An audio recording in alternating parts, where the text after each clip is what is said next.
Hey there, TheCinemaRanger. So recently I saw Joker, and the moment I walked out of the film I was filled with all kinds of thoughts, and I think it's a pretty profound film, and I want to explain that.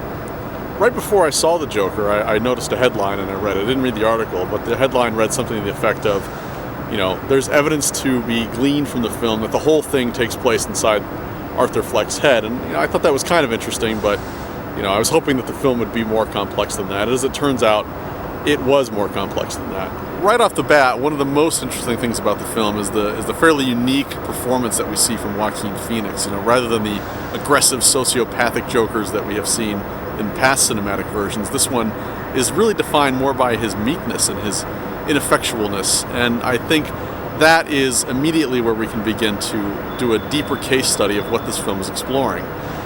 His meekness breeds resentment.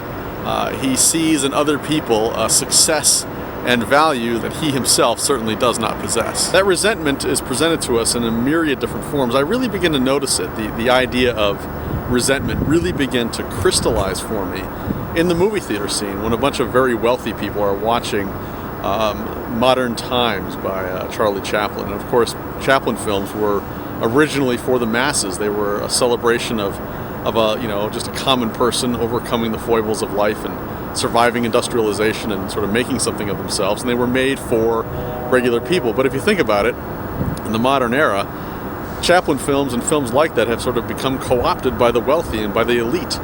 It's the intellectually superior and the very sort of privileged that end up watching these films in ornate opera houses and that sort of thing. And so it's almost like the wealthy and the powerful and the gifted have stolen from the common man their humor. I mean, that's a great source of resentment right there. Other forms of resentment we see in the film are things like his mother. He resents her failures. He resents the bullies that beat him up on the train.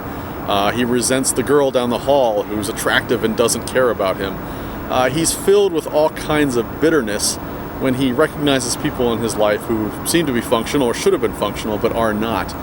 But as the meek often do, rather than act overtly against these things, he just builds up a simmering, boiling rage that just sort of percolates underneath the surface.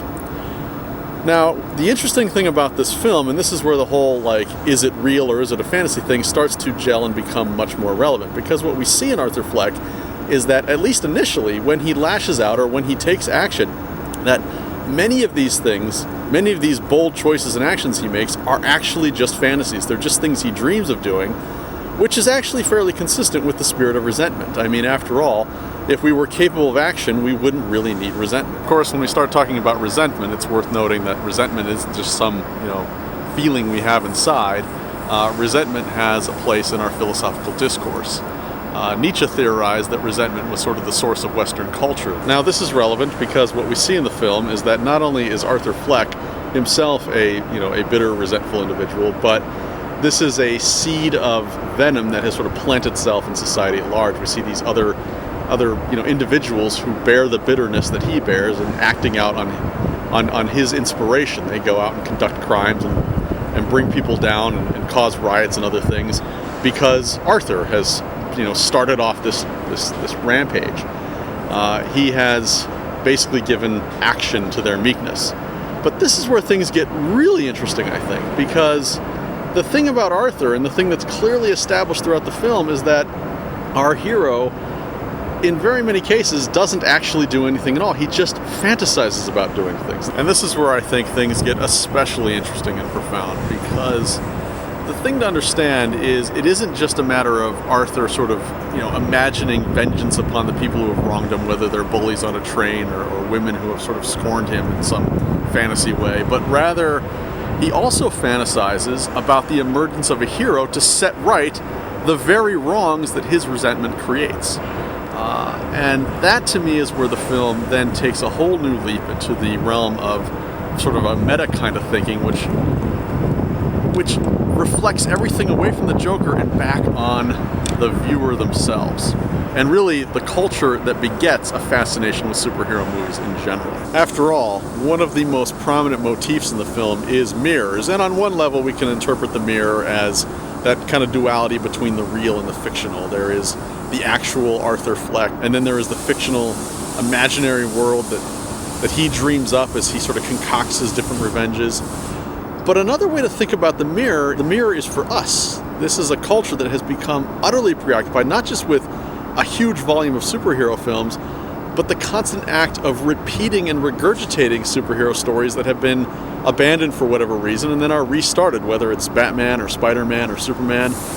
Over and over and over again, we live in a society that sort of reimagines a story we've seen over and over. Basically, our culture has become addicted to repeating a narrative.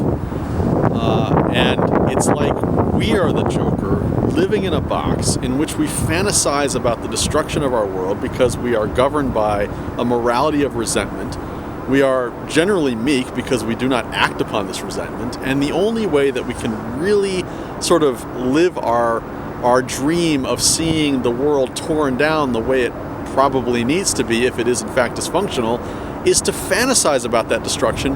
But while we simultaneously fantasize about that destruction, we also fantasize about the imaginary heroes, the people that are much, much better than us, who will sort of emerge from the wreckage and set right the very thing that our resentment sought to destroy in the first place. It is this strange, somewhat ludicrous loop that I think the whole point of Joker is sort of commenting upon the fact that it's not the Joker really who's trapped in a room regurgitating a fantasy of the emergence of a hero through his own machinations. It's really us. We're the ones trapped in a box, trapped in a tunnel, who are imagining heroes to save us from ourselves.